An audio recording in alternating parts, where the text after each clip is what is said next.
Imagine baking your daughter's favorite cake on your birthday, driving hours with balloons and a secret $85,000 check, only to hear her say, calm as ice, "The best gift would be if you just died." I froze. Then I walked out, and I didn't look back. I cut her off completely. Money, calls, everything. She lost the condo, the marriage, the life she built on my sacrifices. Friends called me heartless. She called me cruel. Until the night the hospital called at 2 a.m. Car crash, critical, asking for me. And the secret she'd hidden for months changed everything forever. This is the raw, real story of betrayal, tough love, and the painful line between love and self-preservation. Watch till the end. You'll question everything you thought family loyalty meant. My name is Elena Harper, and on the morning of October 12th, I woke up feeling something close to hopeful. I was turning 58, but the real celebration wasn't supposed to be about me. It never really was. For the last 33 years, ever since the day the hospital handed me a tiny screaming bundle wrapped in a pink blanket, my life had orbited around one person, my daughter, Sophia Grace Harper. I still remember the exact moment I became a single mother. Her father, Daniel, walked out on us 5 days after her 5th birthday. He said he wasn't cut out for this domestic thing, packed a single duffel bag, and left a note on the kitchen table that read, "I'll send money when I can." He never did. Not once. So I stepped up. I worked graveyard shifts at Northwestern Memorial as an ICU nurse, then switched to days so I could be home for Sophia's school drop-offs. I picked up overtime whenever I could, skipped vacations, ate ramen so she could have dance lessons, piano, summer camp, the whole American dream checklist. I told myself every sacrifice was an investment. One day she'd look back and see how much I loved her. One day she'd say thank you. That morning I stood in my kitchen in Oak Park, the same modest 2-story house I'd bought with blood, sweat, and a VA loan after Daniel left, and I baked her favorite red velvet cake. It was my birthday, but I always made it for her too, because she once told me, when she was 12, that the smell of cream cheese frosting made her feel safe. I piped little white roses around the edge, stuck in 58 candles, plus 2 extras for good luck, and laughed at myself in the reflection of the oven door. Who bakes their own birthday cake for their adult daughter? Me, apparently. I wrapped the gift I'd been hiding in the guest room closet for weeks, a plain white envelope containing a cashier's check for $85,000, the down payment on the sleek Lincoln Park condo she and Mark had been eyeing. I'd co-signed the mortgage papers 6 months earlier, quietly, because she'd cried on the phone one night saying, "Mom, we're so close to having something real, but we're short." I didn't hesitate. I never did. I tied helium balloons to the gift bag, gold ones that said happy birthday, even though it was mine, and drove the 45 minutes into the city. Traffic on the Eisenhower was its usual nightmare, but I didn't care. I turned up the oldie station and sang along to Fleetwood Mac, feeling lighter than I had in years. Sophia was 30 now, married, successful in marketing at a downtown firm. She'd made it. I'd done my job. Her building had a doorman who knew me by name. "Morning, Mrs. Harper. She's expecting you?" "Sort of," I said with a wink. "Don't tell her I'm early." I rode the elevator to the 12th floor, heart thumping with that silly, girlish excitement I still got around her.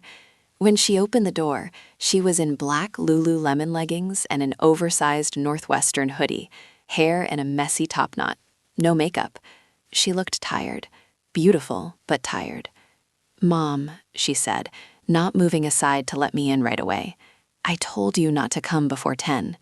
I know, but the cake's still warm and I couldn't wait." I lifted the bakery box like a peace offering. She sighed, small but sharp, and stepped back. "Fine, come in."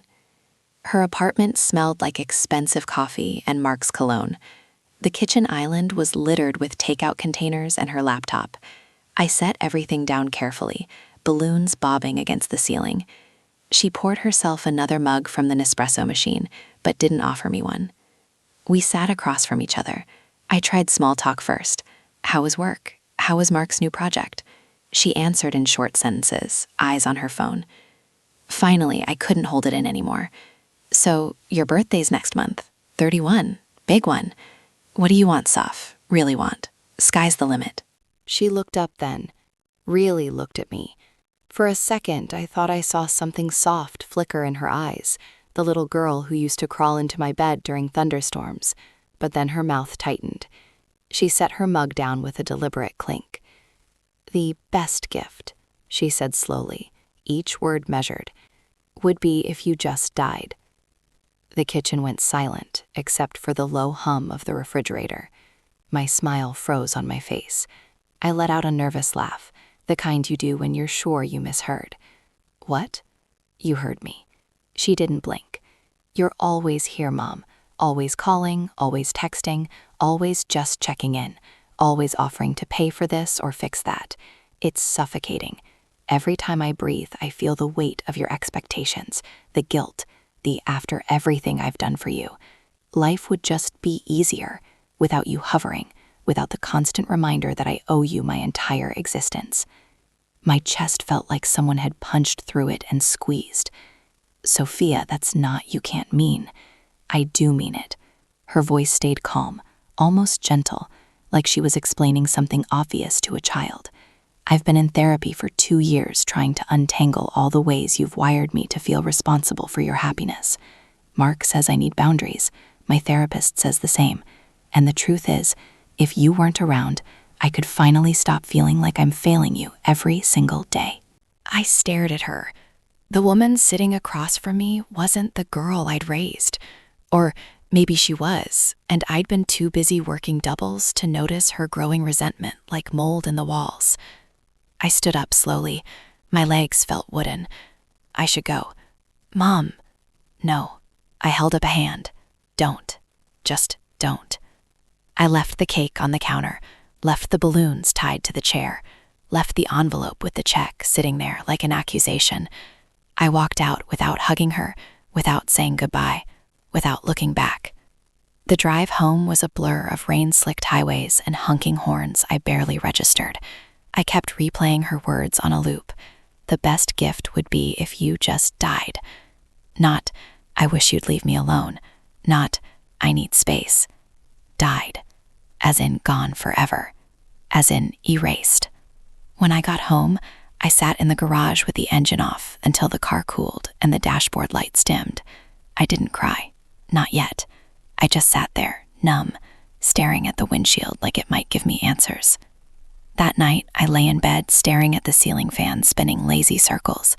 Every memory felt tainted now. The nights I rocked her through fevers, the graduations, the wedding where I paid for the venue because they couldn't afford it. Every dollar, every hour, every tear I'd swallowed so she could shine. And she wanted me dead. Something inside me didn't just crack that day. It shattered. And in the quiet darkness of my bedroom, with the house too big and too empty around me, I made the first real decision of my adult life that wasn't about her. I decided to let her have exactly what she asked for. Me. Gone. The first night after Sophia's words, I didn't sleep at all. I lay on my back in the king-size bed that had once felt too big after Daniel left, now feeling like a coffin. Every time I closed my eyes, I heard her voice again, calm, deliberate, almost kind in its cruelty. The best gift would be if you just died. It wasn't screamed in anger. It wasn't a heat-of-the-moment outburst. It was stated like fact, like she'd been rehearsing it. By morning, the numbness had worn off enough for rage to seep in. Not the explosive kind. I'd never been that woman. Mine was quieter, colder, the kind that settles in your bones and makes every decision feel permanent. I got up, showered, dressed in the same navy scrubs I'd worn for 20 years, and drove to work like nothing had happened. I smiled at patients, held hands during codes, charted vitals with steady hands. But inside, something was shifting. A wall was going up, brick by silent brick. For 3 full days, I didn't reach out. No good morning text at 7:15 like clockwork. No did you eat lunch at noon. No thinking of you meme at 8 p.m. when I knew she'd be winding down from her day. The silence felt violent at first, like I was punishing myself more than her. My thumb hovered over her name in my contacts 100 times, but every time I almost pressed call, I remembered her eyes, flat, unapologetic. On the 4th day, the first text came. "Hey Mom, you okay? Haven't heard from you." I stared at the screen until it went dark. Then I set the phone face down on the kitchen counter and went to make tea. Chamomile, the kind that's supposed to calm you. It didn't. Day 5, she called. I let it ring 6 times before it went to voicemail. Her voice came through the speaker, light and casual, like we were discussing weekend plans. "Mom, seriously, stop being dramatic. It was just words. You know I didn't mean it like that. I was stressed. Work's insane, Mark's traveling again, and I just snapped. Call me back, okay? I miss you." Miss me. The word landed like a slap. I played the message twice, searching for remorse. There was none, just irritation that her usual safety net had gone quiet. That night, I sat at the dining room table, the same oak one we'd eaten Thanksgivings at for decades, and opened my laptop. I logged into the First National Bank portal. There it was, the trust I'd set up when Sophia was 21. I'd named her sole beneficiary of everything. My 401k rollover, the investment accounts I'd fed with every bonus and overtime check, even the life insurance policy that would pay out double if I died before 65. I'd done it thinking it was protection, security, a way to make sure she'd never struggle the way I had. I stared at the balances. $487,312.14 in liquid assets, another $220,000 in indexed funds. The house, paid off last year, was in a revocable living trust with her as successor. I'd even been wiring her an extra $2,500 a month for the last 2 years, calling it help with the mortgage, when really it was just so she could keep up with her friends' Instagram lives, brunches, vacations, designer bags. I moved my cursor to the transfer options. One click at a time, I pulled everything into a new high-yield savings account in my name only. No joint access, no beneficiary designation yet. I set up 2-factor authentication on every device, changed passwords, added a new PIN only I knew. Then I opened a separate brokerage account and transferred the investment portfolio there too. Clean break. My hands were shaking by the end, but not from fear, from adrenaline, from the strange, terrifying freedom of it.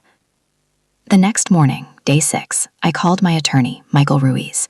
He'd handled my divorce paperwork back in '98 and the house purchase in 2010. We'd always kept it professional, but he knew me well enough to hear the steel in my voice. "Elena," he said after the pleasantries, "what's going on? I need to cut my daughter out of everything. Completely. The trust, the accounts, the house title if necessary. I want her removed as beneficiary, cosigner, everything." A long pause. "This is significant. You sure about this?" "I've never been sure of anything in my life." He didn't argue. He just asked questions. Did I want a no-contact clause? A cease and desist if she pushed? Did I want to draft a letter explaining? I said no to the letter. She didn't deserve an explanation. Not yet. Maybe not ever. He promised to have the paperwork ready by end of week. New will, amended trust, revocation of powers of attorney she'd had since she was 25, just in case something happened to me on a shift. I thanked him and hung up. That afternoon, I went for a walk in the neighborhood park, the one where I used to push Sophia in the baby swing until my arms burned. I sat on the same bench where she'd once told me she wanted to be an astronaut, a veterinarian, a Broadway star. I watched other mothers with their toddlers and felt a hollow ache. Not regret, not yet, just absence. When I got home, another text from Sophia. "Mom, this isn't funny. Answer me. I'm worried." I typed 3 words. "I'm fine," then deleted them. Instead, I turned the phone off completely and plugged it into the charger in the guest room, out of sight. The next morning, I woke up feeling different, lighter. Not happy, God no, but unburdened. For the first time in 30 years, my first thought wasn't, what does Sophia need today? It was, what do I want? I made coffee, strong, black, the way I liked it before I started buying her oat milk lattes every weekend. I sat on the back porch and watched the leaves fall, red and gold against the October sky. I thought about calling her, about driving over with apologies and cake and tears, about pretending the words hadn't carved a canyon between us. But I didn't. because deep down I knew if I went back now, nothing would change. She'd apologize, maybe even mean it for a day or two, and then the cycle would restart. The guilt trips she'd accused me of, the hovering she hated, the invisible ledger of everything I'd given. She'd keep spending from my account while resenting the balance. No. This time, I was going to give her exactly what she said she wanted. Me? Gone. Not dramatically, not with a fight or a scene, just gone. Quietly, completely, irrevocably. I sipped my coffee and let the silence wrap around me like a blanket. It hurt. God, it hurt. But for the first time in decades, the hurt felt like mine alone. And somehow, that made it bearable. The silence stretched into its second week, like a taut wire, and I could almost feel it vibrating. I'd expected Sophia to blow up immediately, texts flying, calls every hour, maybe even showing up at my door with tears or fury. But she didn't. At first, it was just the one text on day 4, the voicemail on day 5, then nothing. Radio silence from her end, too. It unnerved me more than anger would have. Was she relieved? Testing me? Or had she finally decided I wasn't worth the effort? I kept busy. Work was my anchor. 12-hour shifts in the ICU, monitoring ventilators, titrating drips, comforting families who looked at me with the same hollow eyes I saw in the mirror every morning. Patients came and went. Some lived, some didn't, and each one reminded me that life doesn't pause for heartbreak. I smiled through masks, held trembling hands, documented every detail with clinical precision. Colleagues asked if I was okay. I said yes. They didn't push. Sophia's birthday fell on November 8th, 31 years old. I'd circled the date on my kitchen calendar in red pen months ago, already planning a quiet dinner at her favorite Italian place in River North. Risotto, tiramisu, the works. I'd even booked the reservation under my name. But on the morning of the 8th, I called the restaurant and canceled. No explanation, just something came up. I didn't send a card, no flowers, no happy birthday, baby girl text with the heart emoji she used to tease me about. I spent the day off in the house, cleaning out closets I hadn't touched in years. Found her old ballet shoes, still wrapped in tissue paper from her last recital at 16. I held them for a long minute, then put them in a donation box. The house felt smaller without her ghost in every corner. Around 7 p.m., the first real crack appeared. My phone buzzed. Sophia. Really? Ghosting me on my birthday? Classy, Mom. No hello, no sorry, just accusation. I stared at the message until the screen dimmed. My thumb hovered over the reply button. I could type happy birthday and pretend the last month hadn't happened. I could call and let her cry it out, apologize for overreacting, wire her the usual birthday check like always. The old pattern tugged at me. Fix it, smooth it over, keep the peace. Instead, I locked the phone and set it face down on the coffee table. An hour later, another text. Okay, you're actually doing this. Fine. Enjoy your little tantrum. Then a call. I let it ring. Voicemail popped up almost immediately. Mom, this is ridiculous. It's my birthday. You couldn't even send a text? After everything? Call me back, please. Her voice cracked on the last word. For the first time, I heard something that sounded like hurt. Real hurt. Not the performative kind she used when she wanted something. My chest tightened. I almost picked up the phone. But I didn't. The next morning, November 9th, the bank alert started. First one, payment declined, mortgage, $3,217.84. The condo mortgage. I had been co-signer since they bought it 2 years ago. I'd set up auto payments for my account because Sophia said their joint checking was tight after the wedding expenses. I never minded. Until now. Second alert, an hour later. Overdraft notice, checking account ending 4782. That was hers, the one I'd linked to cover shortfalls. Third, late fee assessed, auto loan, $2,450 balance. I'd co-signed her SUV too, same story. I didn't reverse any of it. I let them stack up. By evening, the calls came in waves. First Sophia, 3 missed calls, voicemails I didn't listen to. Then Mark. His voice was calm, measured, the way people sound when they're trying not to escalate. Elena, hi, it's Mark. Sophs, she's pretty upset. She says you're punishing her over one fight. The mortgage payment bounced, and she's freaking out about foreclosure notices. Can we meet? Just talk? Coffee? Whatever works for you. I listened to the whole message twice. He sounded genuine, worried even. Part of me wanted to believe he was the reasonable one, the buffer between us. But then I remembered how he'd stood in the background that day in her kitchen, saying nothing while she gutted me with words. I texted him back, 1 sentence. No, I'm sorry. Then I blocked his number. Sophia tried again that night. This time she left a longer voicemail. Mom, the bank called. They're saying the mortgage is in default because the auto pay stopped. I can't afford this without your help. You know that. Please, just call me, yell at me, anything. Don't do this. Her voice broke on the last line. Sobs, real ones. I sat on the edge of my bed, phone in hand, tears streaming down my face for the first time since that morning in her kitchen. I wanted to call her. God, I wanted to say I'd fix it, to say I loved her, to hear her say she loved me too. But the memory of her eyes, cold, certain, stopped me.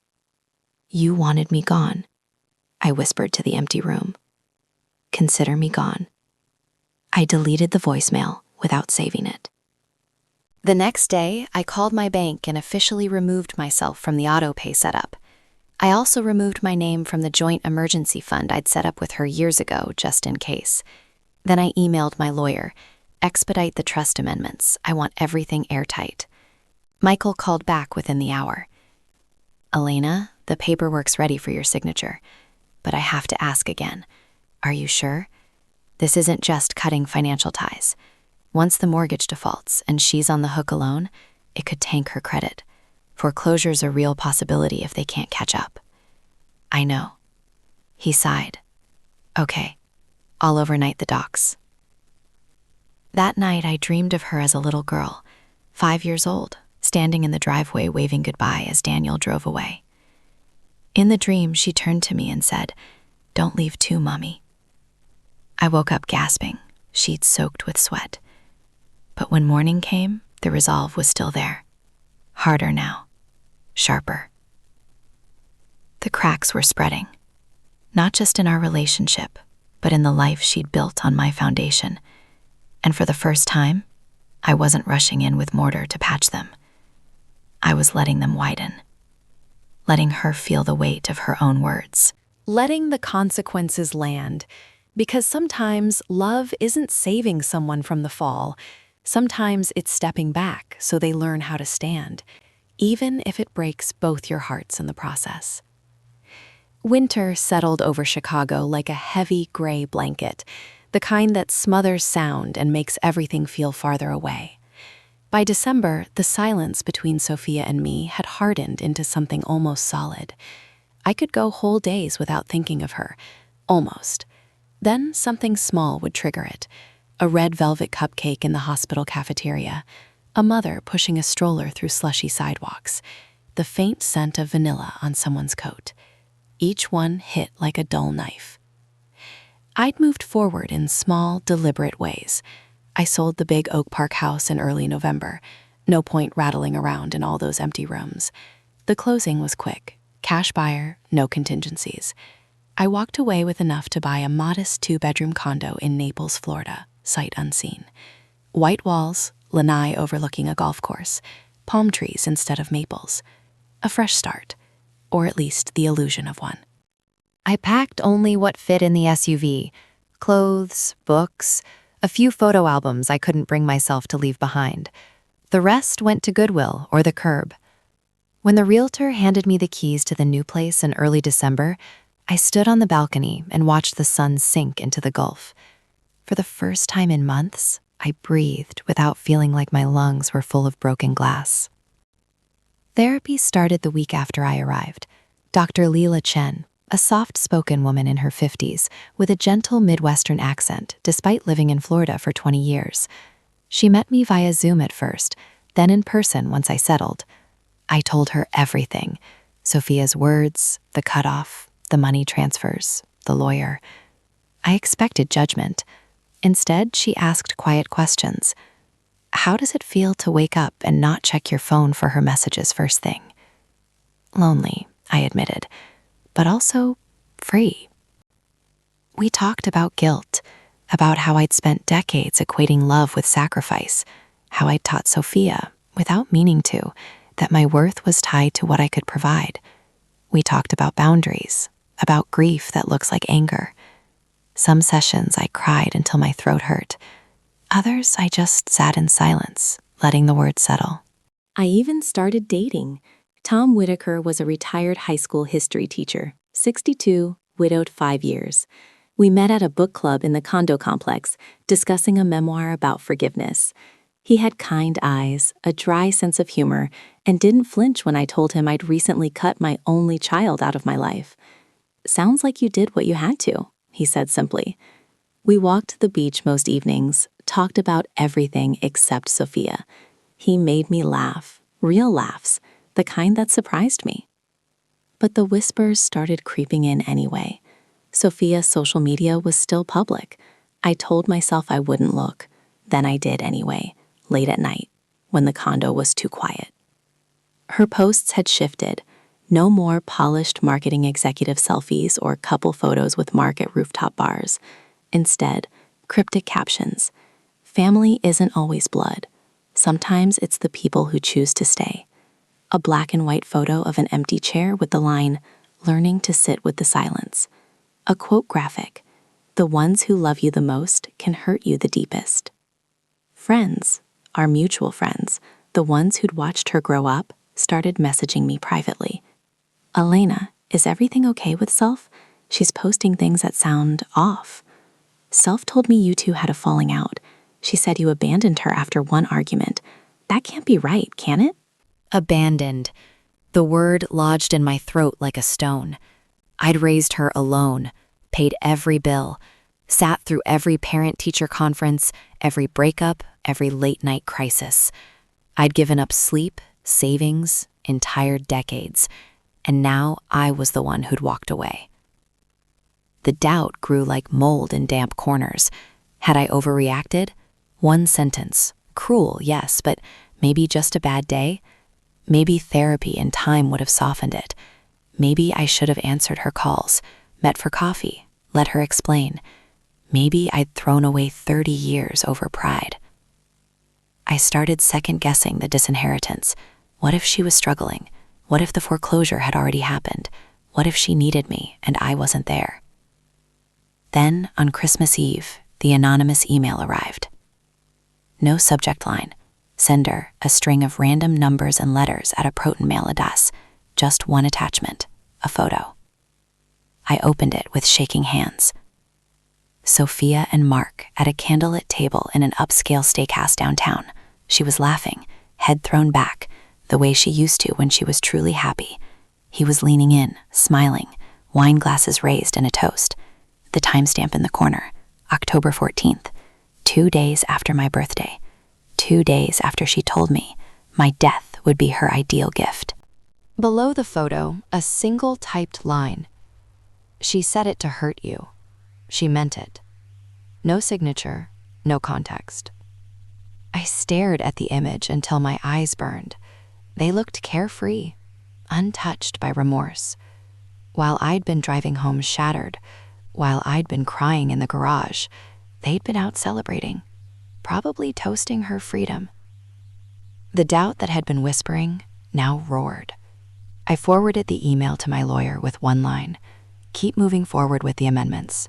No changes." Then I deleted the photo, blocked the sender address, turned off notifications from Sophia's accounts. That night, Tom came over with takeout Thai and a bottle of Pinot Grigio. We sat on the lanai, listening to the waves.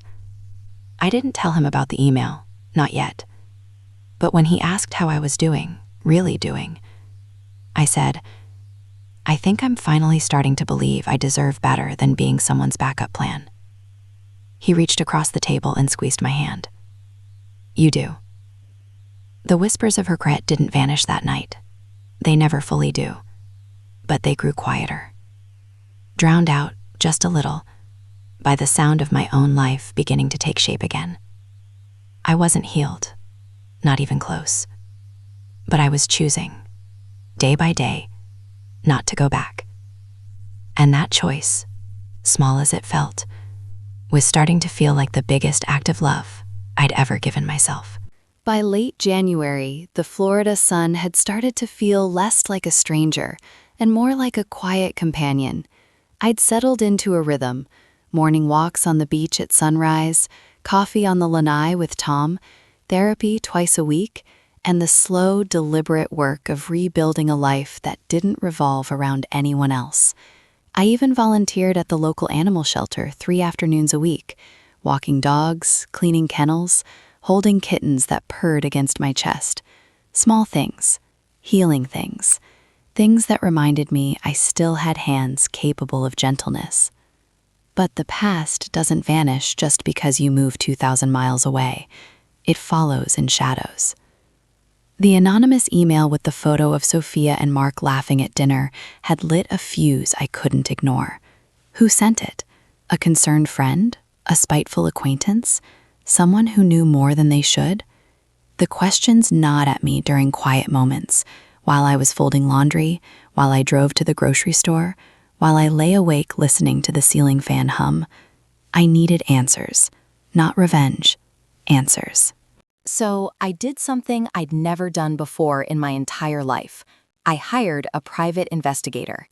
His name was Ray Delgado, ex-Chicago PD, retired early after a knee injury, now running a small firm out of a strip mall office in Schaumburg. I found him through a Google search late one night. 5-star reviews, discreet, no nonsense. I called for my Florida number. He answered on the second ring. Delgado. Elena Harper. I need someone to look into my daughter. Discreetly. He didn't ask why right away, just took down the basics: Sophia's full name, date of birth, last known address, workplace, husband's name. I gave him everything I had: social media handles, the condo address, even the name of her therapist from old insurance statements I'd kept. I told him what she'd said on my birthday. I told him about the cutoff. I didn't cry. My voice stayed steady. He listened without interrupting. When I finished, he said, "This isn't cheap, Mrs. Harper, and it might turn up things you don't want to see." "I know," I said. "I need the truth anyway." We agreed on a retainer. I wired the money the next morning. 3 weeks later, a thick manila envelope arrived via FedEx. Signature required, no return address. I waited until Tom was out golfing, then sat at the kitchen table and opened it with trembling fingers. The report was clinical at first: timelines, financial trails, social media analysis. Ray had pulled public records, credit reports, with permission I'd signed off on, and deeper dives into her digital footprint. The surface stuff confirmed what I already suspected. The condo was in pre-foreclosure. Payments had been sporadic since November. Credit cards maxed. Car repossession notice pending. Mark had taken a second job driving for Uber on weekends. Sophia had posted fewer updates, her Instagram grid now sparse and moody. But the deeper layers, the ones Ray flagged with yellow highlighter, hit like body blows. For at least 4 years, Sophia had been telling a different version of our story to almost everyone in her circle. Friends from college, Mark's family, even her coworkers. She described me as controlling, emotionally manipulative, toxic.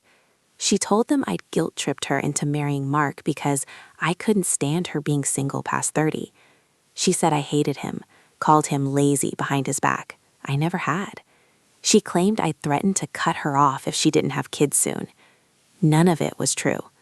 But she'd repeated the story so often, they'd become her truth. Then came the financials. Ray had traced the monthly transfers I'd been sending her, $2,500 wired like clockwork.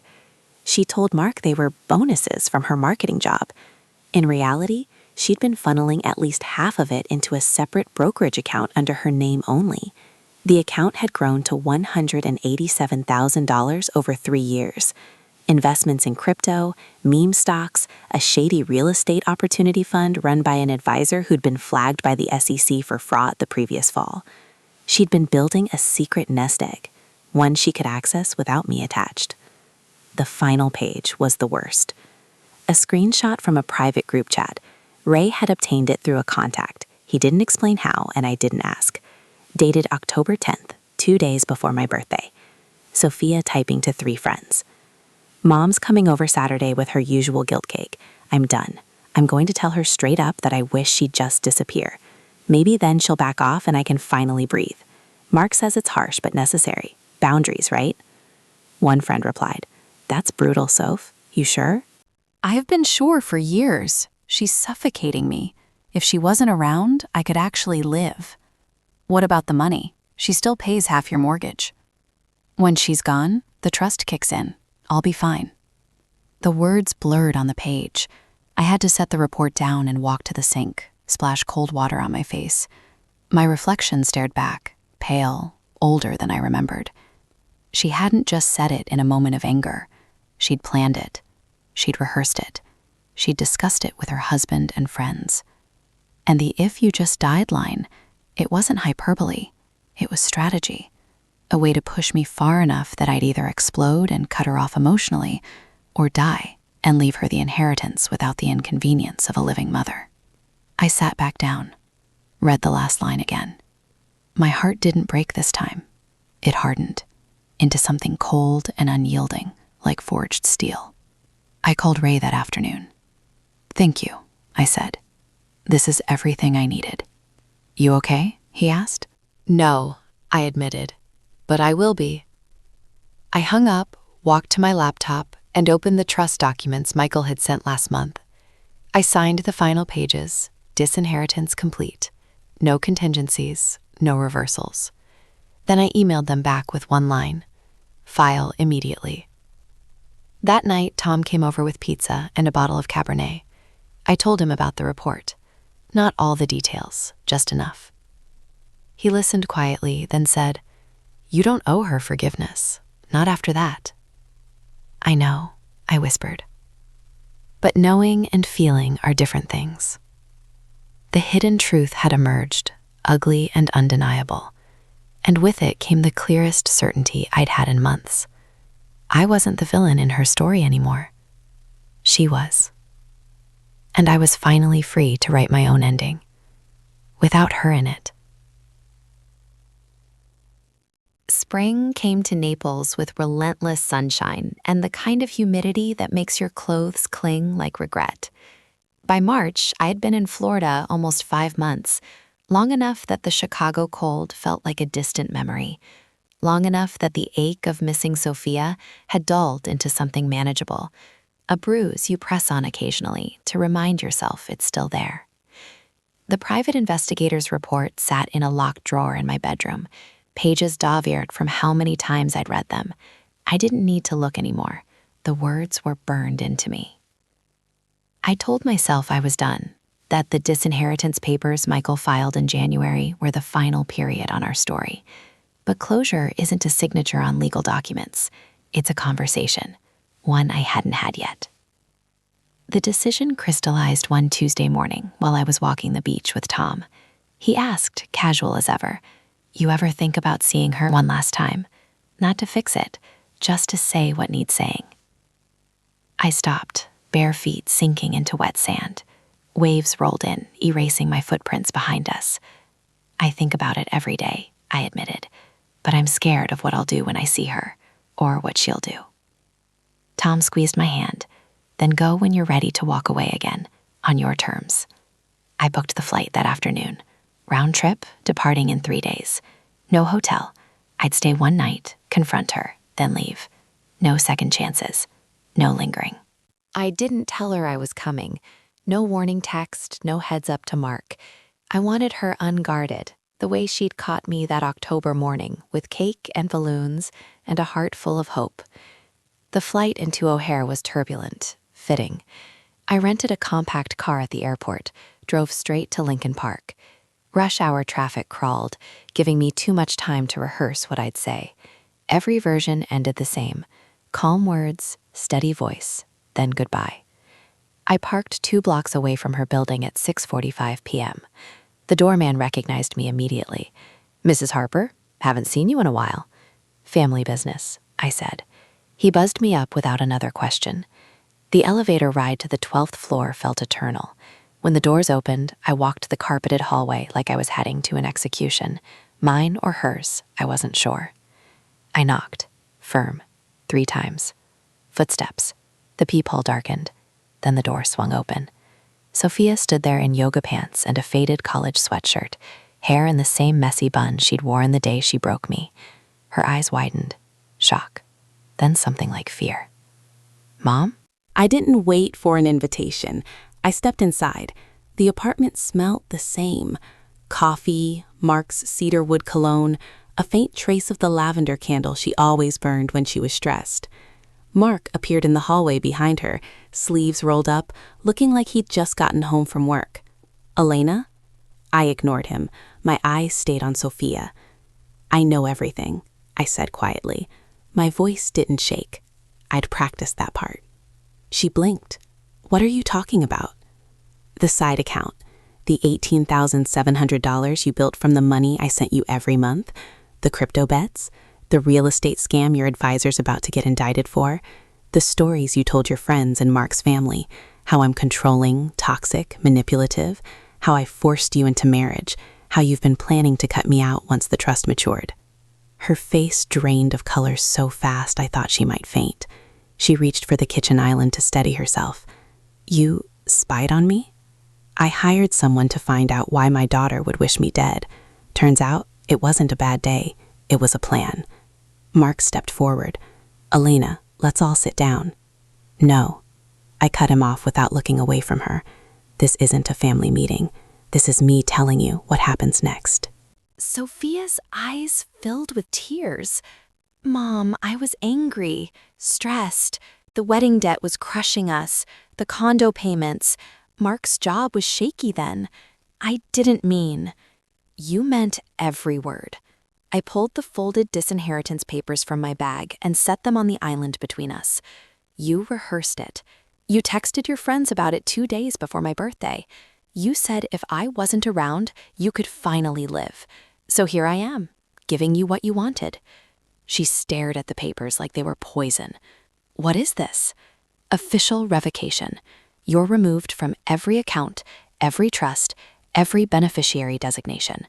The house in Oak Park is sold. I kept nothing for you. The life insurance? New beneficiary. My will? Rewritten. You get nothing. Not a cent. Not a phone call. Not a holiday card. Nothing." Tears spilled down her cheeks now. "You can't do this. After everything." "After everything I did," I corrected. 30 years of double shifts, college tuition, wedding venue, down payment, monthly wires so you could keep up appearances. You took it all and still wished me dead so you wouldn't have to feel guilty anymore." She started sobbing, deep, wrenching sounds. "I was scared. I thought if I pushed you away hard enough, it'd be easier when—" "When what?" I asked. She didn't finish, just cried harder. Mark tried again. "Elena, she's been a wreck since you stopped talking. Therapy, meds, she's barely sleeping." "Good," I said. The word came out colder than I intended. Maybe now she'll learn what it feels like to carry her own weight. I turned to leave. Sophia grabbed my arm. "Mom, please. I'm sorry. I was wrong. I love you. Don't do this." I looked down at her hand on my sleeve. For a second, just one, I almost softened. The little girl who used to cling to me after nightmares was still in there somewhere. But then I remembered the photo, the laughter at the steakhouse 2 days after she gutted me, the group chat, the secret account. I gently but firmly removed her hand. "You don't get to decide when the apology comes," I said. "Not after you planned my erasure." I walked to the door, paused with my hand on the knob. "This is the last time you'll see me. Don't call, don't text, don't show up. If you do, I'll file for a restraining order. I mean it." Sophia sank to the floor, knees buckling. Mark knelt beside her, arms around her shoulders, shooting me a look that was half accusation, half plea. I didn't say goodbye. I didn't say I loved her. I just opened the door and stepped into the hallway. The elevator doors closed behind me. I leaned against the wall and let out a breath I'd been holding for months. Down in the lobby, the doorman nodded as I passed. "Everything okay, Mrs. Harper?" I managed a small smile. Getting there. Outside, the March air was crisp. I walked to my rental car without looking back. The confrontation was over. And for the first time since October, I felt something close to peace.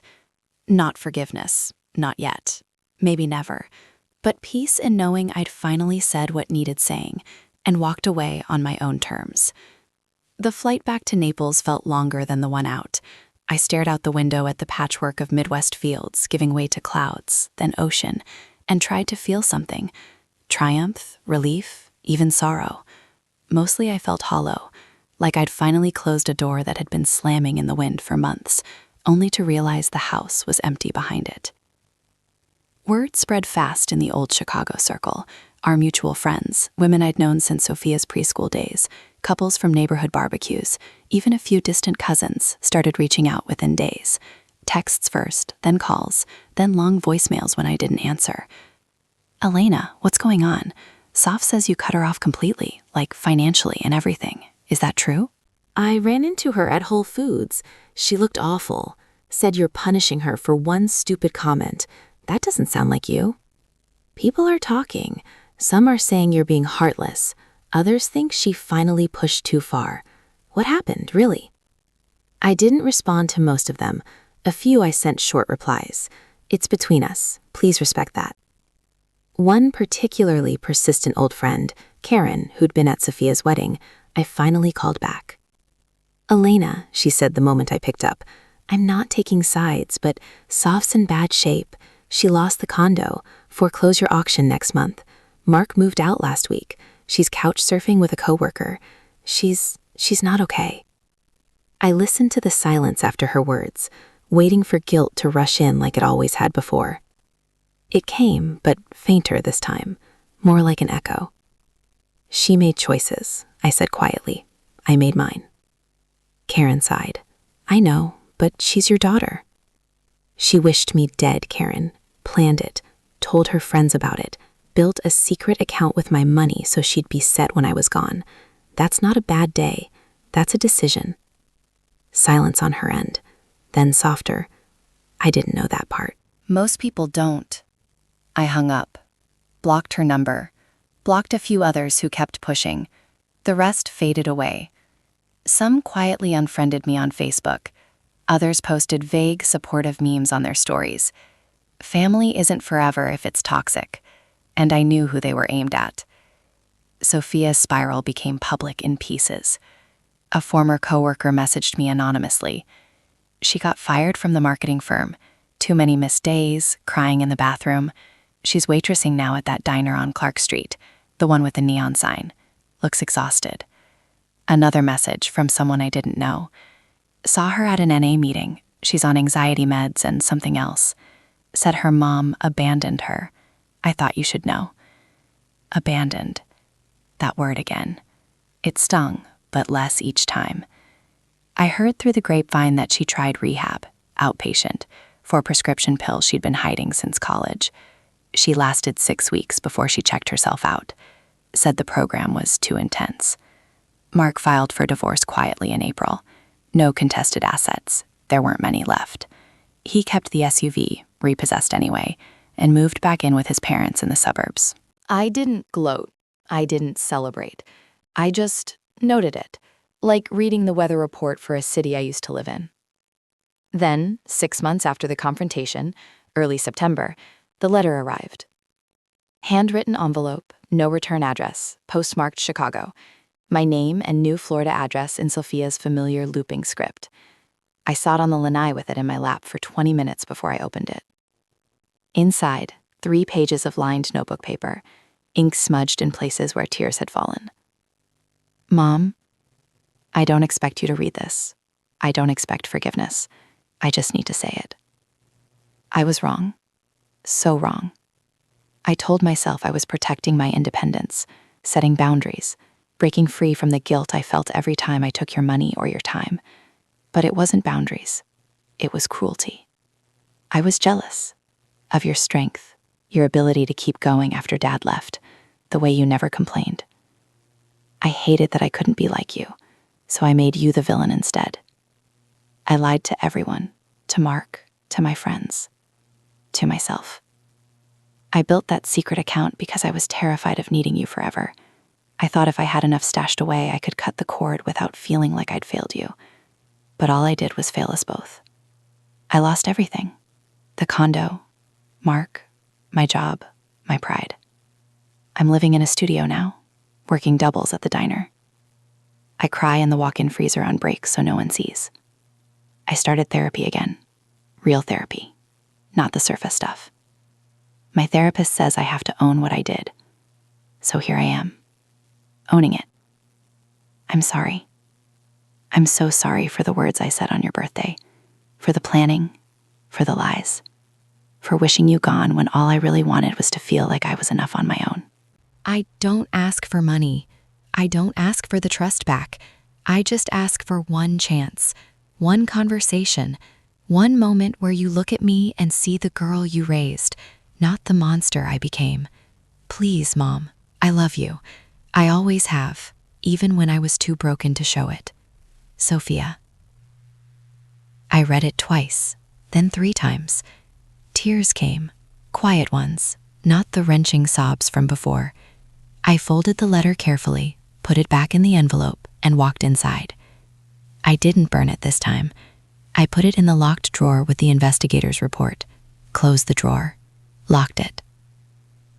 That night, Tom found me on the lanai staring at the dark water. "You okay?" he asked. "I got a letter from her." He sat beside me, didn't push. "She's sorry," I said, "really sorry, asking for a chance." "What are you gonna do?" I looked out at the Gulf, waves silver under the moon. Nothing, not yet, maybe not ever. He nodded. That's okay too. The fallout had landed, on her, on our old life, on the version of me who used to fix everything. And for the first time, I didn't rush in to clean up the mess. I let it sit. Let her feel the weight. Let myself feel the quiet. Because sometimes the hardest part of love isn't walking away. It's deciding whether or when to ever walk back. The letter from Sophia sat in that locked drawer for weeks, gathering dust like an unanswered prayer. I didn't reread it, didn't burn it, just let it exist. A quiet reminder that apologies don't erase damage, they just sit beside it. Life in Naples kept moving forward in small, steady increments. Tom and I started talking about maybe traveling together. Italy, maybe Greece. I planted a small herb garden on the lanai. Basil, rosemary, thyme. Simple things that grew without needing me to hover. Then one ordinary Thursday in early October, almost exactly 2 years since that birthday morning, the phone rang at 2:14 a.m. Unknown number. Chicago area code. I answered, half asleep, voice thick. "Hello?" "Elena Harper," a woman's voice, calm but urgent. "This is Dr. Priya Patel from Northwestern Memorial Hospital. Your daughter, Sophia Grace Harper, was brought in tonight after a single vehicle accident on Lakeshore Drive. She's in critical condition in the ICU. She's been asking for you, repeatedly. You're listed as her next of kin and emergency contact." The room tilted. I sat up so fast, the sheets tangled around my legs. What happened? High-speed collision with a guardrail. She was alone in the car, no other vehicles involved. Toxicology is pending, but she sustained significant head trauma, multiple fractures, internal bleeding. She's in surgery now. We need you here as soon as possible. I was already on my feet, heart hammering. "I'm in Florida. I'll get the first flight. We'll keep you updated. She's stable enough for surgery, but it's touch and go." She kept saying your name before they sedated her. "Mom, don't let me die alone." The line went dead. I stood in the dark bedroom, phone still pressed to my ear, until Tom stirred beside me. "Elena, what's wrong?" "Sophia, car accident, critical. I have to go." He didn't ask questions, just got up, started packing my small suitcase while I booked the earliest flight, 5:45 a.m. out of RSW to ORD, nonstop. I'd be there by 9:30 local time. The flight passed in a numb blur. I stared at the seatback screen without seeing it. Memories flickered like bad film reels. Sophia at 3, giggling in a bubble bath. At 13, slamming her bedroom door after her first heartbreak. At 30, opening her apartment door and delivering the words that ended us. I didn't cry on the plane. I couldn't. The tears were locked somewhere deeper. A hospital volunteer met me at O'Hare arrivals with a sign, my name in block letters. She drove me straight to Northwestern in silence. I walked the familiar corridors. Same antiseptic smell, same fluorescent hum, feeling like a ghost returning to a place I'd once belonged. Dr. Patel met me outside the ICU. Mid-40s, kind eyes behind wire-rimmed glasses, surgical cap still on from the OR. She made it through surgery, she said. We repaired a lacerated spleen, stabilized the pelvic fracture, drained a subdural hematoma. She's in a medically induced coma to reduce brain swelling. We won't know the extent of neurological damage until we wake her, if we can. I nodded, throat too tight for words. She asked for you again when she came out of anesthesia briefly. Kept repeating, "Tell my mom I'm sorry." They let me in. Sophia lay small and broken under the white sheets, tubes everywhere, monitors beeping in steady rhythm, bruises blooming purple across her face, one leg in traction, bandages wrapped around her head. She looked 20 years younger and 100 years older at the same time. I pulled a chair close, took her hand, the one with the IV. It was cold. "I'm here," I whispered.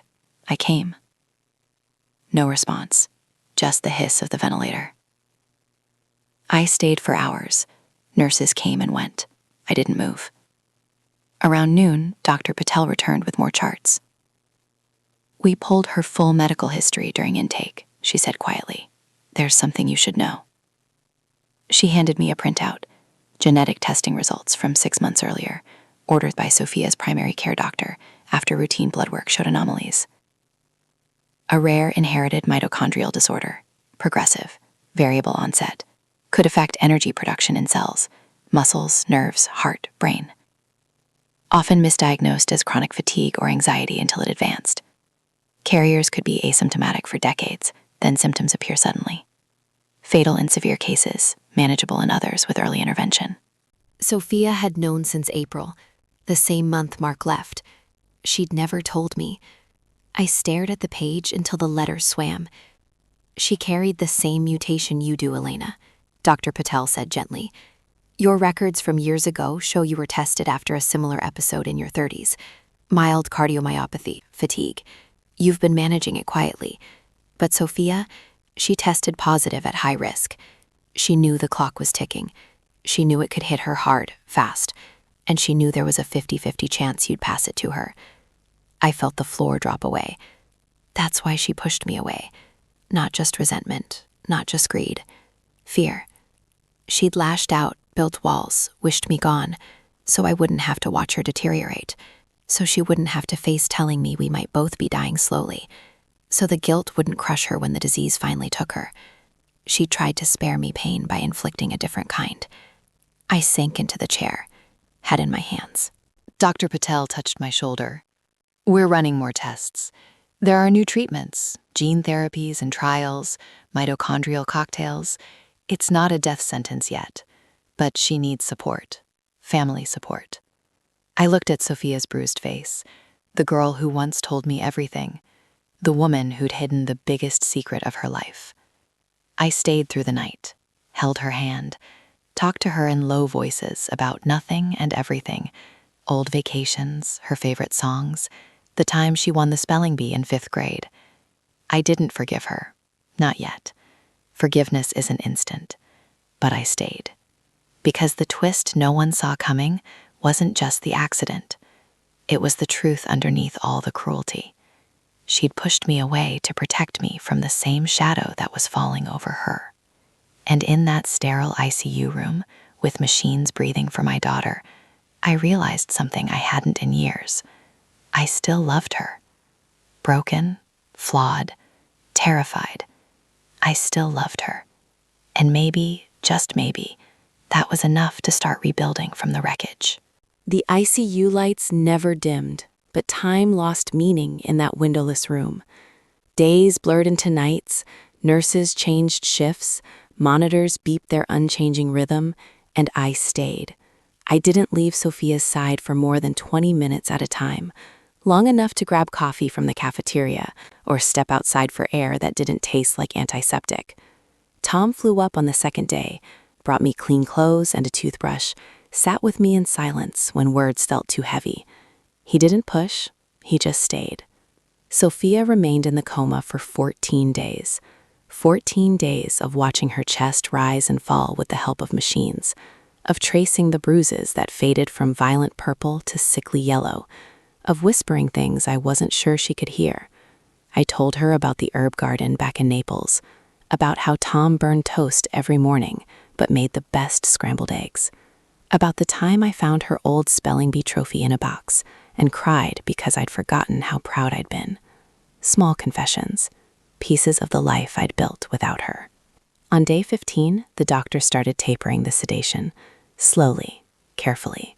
They warned me it could take hours, days even, for her to wake, if the brain swelling hadn't caused permanent damage. I nodded like I understood statistics. Inside, I was terrified. She stirred first with her fingers, a twitch against my palm. Then her eyelids fluttered. The ventilator had been removed 2 days earlier. Now she breathed on her own, shallow and ragged. Her eyes opened, hazy, unfocused, then found me. "Mom?" The word was barely a rasp, cracked from disuse and the breathing tube. I squeezed her hand. "I'm here." Tears leaked from the corners of her eyes, sliding into her hair. "You came." "I came." She tried to swallow, winced. A nurse adjusted the morphine drip. Sophia's gaze never left my face. "I didn't want you to see me like this," she whispered. "I didn't want you to know about the disease." I nodded slowly. "I know now. The mitochondrial thing. You carried it. I carried it. You knew for months and didn't tell me." Fresh tears. "I thought if I pushed you away, if you hated me, it would hurt less when it got bad. When I got bad, I didn't want you sitting in hospitals watching me fade. You've already spent your whole life taking care of me. I wanted to spare you that." Her logic was twisted, heartbreaking, infuriating. "So you wished me dead instead? Planned to cut me out? Built a secret life raft so you could float away without guilt?" She closed her eyes. "I was scared and selfish and wrong. Every day I told myself I'd fix it. Call you, apologize, tell the truth. But the longer I waited, the harder it got. Then the accident, I thought that was it. I thought I'd die without ever saying I'm sorry." The room was quiet, except for the soft beeps and the distant murmur of hallway voices. I took a breath. "I'm not ready to forgive you, Sophia. Not all the way. Not yet. What you did, the words, the lies, the planning, it cut too deep. I spent months rebuilding myself without you. I learned I could be happy without being your safety net. That's not something I can just erase because you're hurt now." She nodded, tears still falling. "I know. I don't deserve easy forgiveness. I don't even deserve you being here." "But I'm here anyway," I said, "because you're my daughter, and because I still love you, even when I hated what you became. We're going to do this differently. No more secrets, no more money fixing things, no more pretending everything's fine when it's not." She managed a weak smile. "Therapy? Together?" "Therapy. Together. Doctors. Genetic counseling. Whatever it takes. But boundaries stay. I'm not moving back to Chicago. I'm not paying your bills. You rebuild your life on your own terms. I'll be here for the hard parts, the medical parts, but not the everyday ones." She squeezed my hand back, the first real strength I'd felt from her since I arrived. "Okay." We talked for hours after that, slow, halting conversations interrupted by nurses, pain meds, exhaustion. She told me about the months after I left, the foreclosure, losing Mark, the diner shifts where customers yelled at her for cold coffee, the nights she stared at my old number and couldn't press call. I told her about Florida, the beach walks, Tom's bad jokes, the way silence stopped feeling like punishment. We didn't gloss over the ugly parts. We named them. The reckoning wasn't dramatic. No shouting, no dramatic hugs, no promises everything would be perfect. It was quiet, honest, painful, necessary. After a week, they moved her to a regular room. Physical therapy started, slow steps with a walker, learning to trust her legs again. I sat in the hallway during sessions, listening to her curse under her breath when she stumbled. I didn't rush in to help. I let her fall, let her get up, let her feel the ache of starting over. One afternoon, as sunlight slanted through the window and caught the dust motes, she looked at me and said, "I used to think love meant never letting go. Now I think it means knowing when to let go and when to come back." I reached over and brushed hair from her forehead. "We're figuring it out." I didn't reinstate the money. The trust stayed changed. The account stayed in my name. But I gave her something I hadn't given in years: my time, my presence, my truth. We started joint therapy sessions via Zoom once she was discharged to a rehab facility. The first one was brutal. Tears, silences, accusations that still stung. But we kept showing up, week after week. Forgiveness didn't arrive like a thunderclap. It crept in. Small pardons for small things. A shared laugh over an old memory. A quiet thank you when I brought her favorite soup.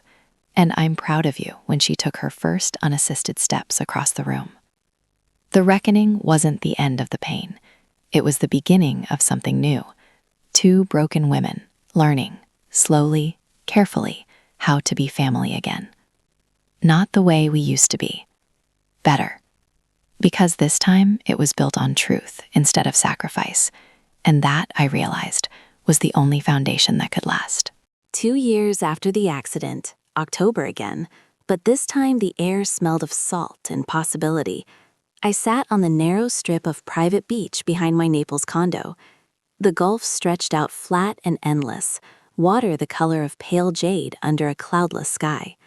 Sophia sat beside me on a low beach chair, legs stretched out on the sand, toes buried. She was 33 now, thinner than before the crash, but stronger in a way that showed in her posture. Shoulders back, chin up, no more shrinking from the world. We'd driven down together from Chicago a week earlier. She'd finished her last round of physical therapy, passed the cognitive evaluations with flying colors, and decided, on her own, that she wanted to see where I'd rebuilt my life.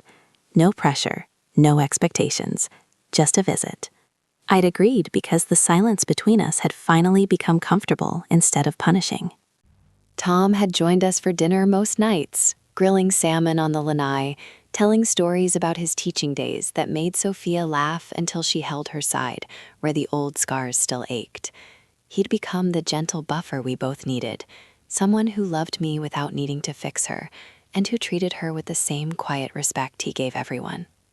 Now, with the sun dipping low and painting the horizon in streaks of orange and pink, we sat in companionable quiet. Waves whispered against the shore. A pelican skimmed the surface, hunting. Sophia broke the silence first. "Do you regret it?" she asked, voice soft but clear, cutting me off completely. I looked out at the water, letting the question settle. I'd asked myself the same thing 1,000 times in the dark hours after I left Chicago that last time, after the confrontation, after the accident. Regret had been a constant companion then, sharp, insistent. But time had worn it down to something smaller, less urgent. "No," I said finally. "I don't regret it." She turned to look at me. No defensiveness in her eyes anymore, just curiosity, maybe a little sadness. Even after everything, the hospital, the disease, the way I almost died without you knowing the truth. Especially after that. I pulled my knees up, wrapped my arms around them. If I hadn't walked away, if I'd kept paying, kept calling, kept being the safety net, you never would have hit bottom. You never would have faced the lies you were telling yourself, the secrets, the fear. You would have kept running on my fumes until the disease caught up and we both drowned in guilt. She nodded slowly, staring at her hands, fingers still slightly crooked from the fractures that hadn't healed perfectly. I hated you for a while, she admitted. When the condo went, when Mark left, when I was scraping by on tips and sleeping on friends' couches, I told myself you were cruel, heartless, that you'd thrown me away over one sentence. One sentence you meant, I reminded her gently. Yeah, she exhaled. One sentence I rehearsed. One sentence I chose because it was easier to hurt you than to admit I was terrified of getting sick, of dragging you down with me, of becoming another burden you had to carry. The wind lifted strands of her hair. She tucked them behind her ear. But when I woke up in that ICU and saw you sitting there, after everything, I realized something. You didn't come back because you had to. You came because you chose to, even when I didn't deserve it. I reached over and covered her hand with mine. Her skin was warm from the sun. The best gift you ever gave me, she said quietly, was showing me I could survive without you. I had to learn how to stand on my own, pay my own rent, fight for my own recovery, face my own mistakes. And then you chose to come back anyway, not to fix me, just to be there. Tears shimmered in her eyes, but she didn't let them fall. She'd learned that too, how to feel without falling apart. I squeezed her hand. Family loyalty isn't blind devotion. It's not about never saying no, never walking away, never protecting yourself. It's knowing when the love you're giving is poisoning both of you and having the courage to stop, even when it feels like betrayal. She leaned her head on my shoulder. For the first time in years, the gesture felt natural, not desperate, not guilty. I'm doing okay now, she said after a minute. The new job in digital strategy, remote, good benefits, my own apartment in Logan Square, therapy twice a week. I'm dating someone, slowly. He knows everything, doesn't run. I smiled. He sounds smart. He is. She paused. And the disease? It's there. We monitor it. There are treatments, trials. I'm not dying tomorrow. Neither are you. We have time. We do. The sun slipped below the horizon, leaving a soft purple glow. We sat in that afterlight, listening to the waves. I used to think the line between love and self-preservation was razor thin, I said, that choosing yourself meant abandoning someone else. But I was wrong. Sometimes the deepest love requires the hardest boundaries. You let someone fall so they can learn to rise. And if they rise, if they fight their way back, you meet them there, not as savior, as equal. Sophia lifted her head, looked at me with clear eyes. The real betrayal wasn't my words that morning, she said. It was the lies we both told ourselves to avoid the pain. Me pretending I didn't need you, you pretending you could keep giving forever without breaking. I nodded. And the real gift? Survival, for both of us. She smiled, small, real, unguarded. We stayed until the stars came out, bright against the black. Then we walked back up the path to the condo, arms linked, steps slow and matched. Inside, Tom had the table set for 3, candles, fresh bread, the red velvet cake I'd baked that afternoon. Sophia laughed when she saw it. Still my favorite, she said. Still yours, I answered. We ate, we talked, we laughed. No one mentioned the past unless it served the present. Later, after Tom kissed my cheek and went to bed, Sophia and I stood on the lanai, looking at the dark water. What would you have done, she asked suddenly, if the roles were reversed, if I'd cut you off, if you'd been the one wishing I'd disappear? I thought about it, really thought. I hope I would have done the same thing, I said. Walked away, let the consequences land, and waited to see if love was strong enough to survive the silence. She turned to me, eyes shining. It was. I pulled her into a hug, tight, fierce, the way I used to when she was small. And in that moment, with the gulf murmuring below us and the future stretching out uncertain but open, I knew the truth. Family isn't about who stays no matter what. It's about who chooses to come back after everything and stays because they want to, not because they have to.